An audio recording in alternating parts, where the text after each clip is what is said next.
इसके बाद हमें बेसिकली दो चीज़ों का पता होना चाहिए कि इंट्रासेलुलर क्या होती है और एक्स्ट्रा सेलुलर क्या होती है।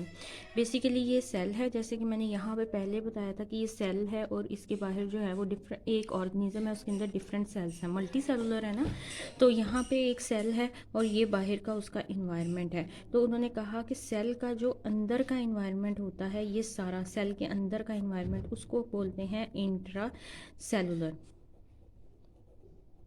और बाहर का जो इन्वायरमेंट है उसको बोलते हैं एक्स्ट्रा सेलुलर। एक्स्ट्रा का मतलब होता है आउटसाइड, यानी कि सेल का जो बाहर का हिस्सा।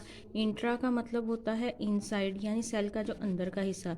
तो सेल के अंदर का हिस्सा और बाहर का हिस्सा। और उन्होंने कहा कि ये जो थर्मो रेगुलेशन या ओस्मो रेगुलेशन का जो प्रोसेस है, वो ये ऐसा नहीं होता कि ऑर्गेनिज्म और उसके इन्वायरमेंट के अंदर ही हो, बल्कि ऑर्गेनिज्म के अंदर भी ये मैकेनिज्म हो रहा होता है, एक सेल से दूसरे सेल के अंदर। अब ये एक सेल है, यहाँ पे वाटर जो है वो ज़्यादा है, यानी बाहर जो है वो वाटर ज़्यादा है, यहाँ वाटर कम है। तो क्या होगा, इस चीज़ को मेंटेन करने के लिए वाटर यहाँ पे अंदर आएगा और यहाँ पे, और इसका इन्वायरमेंट जो है वो मेंटेन कर देगा। तो इस प्रोसेस को जो है ये सेल के अंदर, इसको भी होम्योस्टेसिस बोलते हैं। यही बात इस लाइन में अब लिखी हुई है कि control system among intracellular and extra cellular internal environment, कि ये जो भी इसको कंट्रोल करता है उसको कंट्रोल सिस्टम कहते हैं। तो वो उन्होंने कहा कि सेल के अंदर और सेल के बाहर का जो इन्वायरमेंट है, ऑर्गेनिज्म के अंदर का environment, internal environment, also at cell level, के सेल के लेवल के ऊपर जो है उसको फ्लक्चुएट करता है, ऊपर नीचे होता रहता है, नैरो रेंज छोटे पैमाने पे, and in in intracellular cell के अंदर, विद इन सेल मेम्ब्रेन, या सेल के जो बाहर की मेम्ब्रेन होती है उसके ऊपर, या compare to in extracellular, या फिर एक्स्ट्रा सेलुलर में जो कि वेस्क्यूलर और इंटरस्टिशियल फ्लूइड्स होते हैं।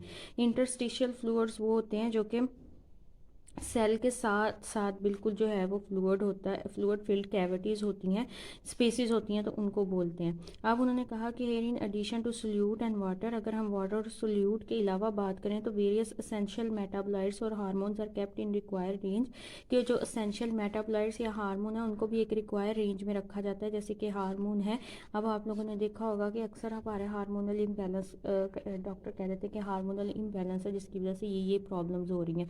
तो हार्मोन्स को भी एक बैलेंस के ऊपर रखना ज़रूरी है। जैसे ही हार्मोन्स जो है वो ऊपर नीचे होंगे तो बॉडी के अंदर प्रॉब्लम्स क्रिएट होना शुरू हो जाएंगे, तो वो हार्मफुल है, इसीलिए उसको भी रिक्वायर्ड रेंज के ऊपर रखते हैं।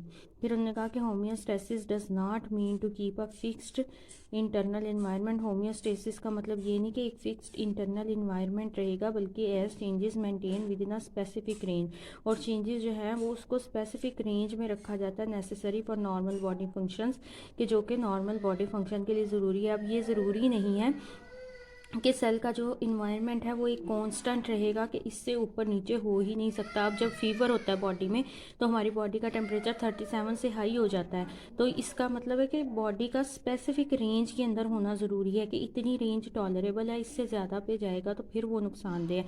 जैसे आप अगर हमारी बॉडी के अंदर डिफरेंट जो है वो डिफरेंट हमारी बॉडी के अंदर जो है वो प्रोसेसेस चल रहे होते हैं, जैसे कि अगर हम खाना वगैरह खाएं तो हमारी एनर्जी लेवल ज़्यादा होता है, इसी वजह से हीट जनरेट होती है। और इसी तरह अगर हम भूखे रहें तो हमारा जिस्म ठंडा होना शुरू हो जाता है, यानी कि हीट नहीं जनरेट होती बल्कि कोल्ड प्रोसेस हो रहा होता है। तो बॉडी का टेम्परेचर एक फिक्स रेंज के अंदर फ्लक्चुएट करता रहता है, तो वो कोई प्रॉब्लम नहीं है, लेकिन स्पेसिफिक रेंज के अंदर।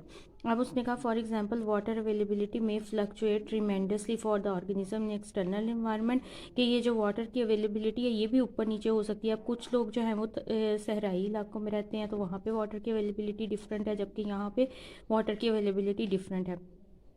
तो उन्होंने कहा कि वाटर की सप्लाई जो है वो अबंडेंट सप्लाई, ज़्यादा सप्लाई से ऑलमोस्ट ड्राई कंडीशन या फिर ड्राई कंडीशन, दोनों में चेंजिंग होती रहती है। The quantity of water in the body, अब उन्होंने कहा कि लेकिन जो वाटर की क्वांटिटी जो है बॉडी के अंदर होती है, डेट इज़ इंटरनल इन्वायरमेंट में vary in response to abundant supply and dry condition. अब ये डिफरेंट हो सकती है अबंडेंट सप्लाई में भी और ड्राई कंडीशन में भी, but in narrow range, narrow range में होनी चाहिए। जैसे ही रेंज ज़्यादा हुई वो ज़्यादा हार्मफुल होगी और बॉडी उसको मेंटेन नहीं कर पाएगी, तो नैरो रेंज के ऊपर होना उसका ज़रूरी है। आगे उन्होंने बताया कि control system would not let the body flooded with water in abundant supply, कि हमारी बॉडी के अंदर जो ये सारे ये जो होम्योस्टेसिस का प्रोसेस कर रहा होता है, जो कि इसको मेंटेन कर रहा होता है, उसको कंट्रोल सिस्टम बोलते हैं। तो कंट्रोल सिस्टम क्या करता है, वो बॉडी को फ्लडेड नहीं होने लगता कि जब अबंडेंट सप्लाई हुई है तो पानी अपने अंदर जमा करते जाओ करते जाओ करते जाओ, बल्कि नहीं, वो उसको कंट्रोल में रखता है। और आगे उन्होंने कहा कि also not to dehydrate in dry condition, बल्कि जब ड्राई कंडीशन होगी तो उसको डिहाइड्रेट नहीं होना है, यानी कि पानी की कमी नहीं होने देगा। Further more adaptation to lower levels of range in dry condition, अब उसने कहा कि अडॉप्टेशन होती हैं some lower level of range in dry condition. अब जो ड्राई कंडीशन में रहने वाले होते हैं वो पानी की कमी से भी वो अडॉप्ट कर लेते हैं अपने आप को। और higher level of range in abundant supply of water, और जब हाई वाटर की होती है तो अबंडेंट सप्लाई के साथ जो है वो अपने आप को अडॉप्ट कर लेते हैं। It is a good for the organism to feel normal, तो ऑर्गेनिज्म के लिए अच्छा होता है कि वो नॉर्मल फील करे within internal fluctuation forced by drastic external fluctuation. Drastic का मतलब होता है कि एक्सट्रीम, कि जो एक्सट्रीम बाहर के फ्लक्चुएशंस होते हैं उसकी निस्बत जो है वो इंटरनल फ्लक्चुएशन से वो कंट्रोल कर लेता है। अब यहाँ पे जो एक प्रोसेस आ गया कंट्रोल सिस्टम, वो बताया कि कंट्रोल सिस्टम बेसिकली वर्क कैसे करता है, होम्योस्टैटिक प्रोसेस जो है वो कैसे करता है। उन्होंने बताया कि these living control system work exactly on mechanism of physical control system, की जिस तरह हम फिजिकल कंट्रोल सिस्टम्स होते हैं इसी तरह ये जो है वो लिविंग कंट्रोल सिस्टम वर्क करता है। इसके 3 कंपोनेंट्स होते हैं, रिसेप्टर, कंट्रोल सेंटर और इफेक्टर। 3 कंपोनेंट्स की बेस के ऊपर जो है ये वर्क करता है। अब ये कैसे वर्क करता है वो मैं समझाती हूँ। कंपोनेंट्स है बेसिकली, रिसेप्टर का काम होता है सिग्नल प्रोड्यूस करना, रिसेप्टर ने सिग्नल को प्रोड्यूस करना, सिग्नल ने करना है। कंट्रोल सेंटर ने क्या करना है, इसने कंट्रोल करना है, इसने कंट्रोल करना है। और इफेक्टर ने क्या करना है, इफ़ेक्ट प्रोड्यूस करना है कि क्या इफ़ेक्ट करना चाहिए, या कूलिंग करनी चाहिए या फिर हॉट कंडीशन करनी चाहिए। जैसे कि अब एक फ़िज़िकल इन्होंने कहा है कि फ़िज़िकल कंट्रोल सिस्टम की तरह ये भी होता है। तो अगर हम इसकी एग्जांपल लें तो ये एक रूम है और रूम के अंदर जो है वो उन्होंने थर्मामीटर अटैच कर दिया हुआ है, और उन्होंने कहा है कि फ़िज़िकल कंट्रोल सेंटर है कि रूम के अंदर जो है वो टेम्परेचर 37 डिग्री सेंटीग्रेड ही रहेगा, इससे कम या ज़्यादा नहीं होगा। अब ये थर्मामीटर है, थर्मामीटर के साथ ही कोई डिवाइस अटैच होगी जो कि कंट्रोल सेंटर होगी, कंट्रोल सेंटर को सीसी लिख देते हैं। और इस डिवाइस के साथ ही इसने आगे से रिस्पांस करना है, इसने आगे से रिस्पांस क्रिएट करना है कि हाँ ऐसा होगा या नहीं होगा। जैसे हम किसी को कोई बात करते हैं तो वो आगे से हाँ या ना में रिस्पांस करता है, तो इसी तरह यहाँ पे भी रिस्पांस होगा कि ऐसा होगा या नहीं होगा। तो इस रिस्पांस को जो है वो जनरेट करने को हम इफेक्टर बोलेंगे। तो ये इफेक्टर है।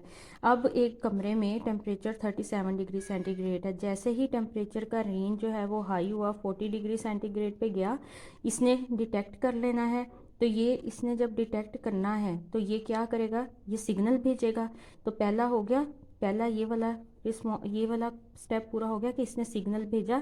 फिर आगे कंट्रोल सेंटर है, कंट्रोल सेंटर ने जब डिटेक्ट किया कि टेम्परेचर हाई हो रहा है तो इसने इसको कंट्रोल करना है। तो कंट्रोल करने से क्या करेगा, टेम्परेचर को लोअर करना स्टार्ट कर देगा। टेम्परेचर को लोअर करने के लिए वो क्या प्रोड्यूस करेगा, रिस्पॉन्स, कूलिंग। तो सेकंड इसने जो है वो आगे कंट्रोल किया, तो ये सेकंड स्टेप हो गया। और थर्ड में जो इफेक्टर है इसने कूलिंग इफेक्ट प्रोड्यूस किया, तो ये जो है वो इफेक्टर रिस्पॉन्स है। और इसी तरह अगर टेम्परेचर जो है वो 20 पे जाएगा डिग्री सेंटीग्रेड पे, इसने टेम्परेचर लो करना है, कंट्रोल सेंटर ने डिटेक्ट करना है, रिस्पॉन्स से आगे जाके क्या जनरेट होगा, हीटिंग। ठीक हो गया, ये बेसिकली इसका मैकेनिज्म है। अब बॉडी के अंदर क्या हो रहा होता है, ये तो बॉडी के बाहर का है। अगर बॉडी के अंदर देख लें तो ये जिस तरह एक ऑर्गेनिज्म है और इसके अंदर जो है वो एक सेल है, ये दूसरा सेल है, डिफरेंट सेल्स हैं। अब अंदर का इन्वायरमेंट जो है वो 37 डिग्री सेंटीग्रेड है। ठीक हो गया। अब यहाँ पे जो है सेल के बाहर एक कंट्रोल सिस्टम लगा होता है, जिसको हम रिसेप्टर बोलते हैं। सेल के बाहर डिफरेंट सिग्नलिंग मॉलिक्यूल्स होते हैं जिनको रिसेप्टर कहते हैं। अब इस रिसेप्टर ने डिटेक्ट करना है टेम्परेचर को, और इसी तरह जो है वो कंट्रोल सिस्टम जो है उसने आगे यहाँ पे कंट्रोल सिस्टम सेल के साथ होगा, जिसने आगे रिस्पॉन्स करना है कि ये कूलिंग होगी या हीटिंग होगी। लेकिन एक ऑर्गेनिज्म का जो रिस्पॉन्स प्रोड्यूस करता है उसको हम कहते हैं फीडबैक। लेकिन अगर वही रिस्पॉन्स जो है वो उसको उलट कर दे तो हम उसको नेगेटिव फीडबैक बोलते हैं। इसको मैं डिटेल से बताती हूँ, पॉजिटिव और नेगेटिव फीडबैक को।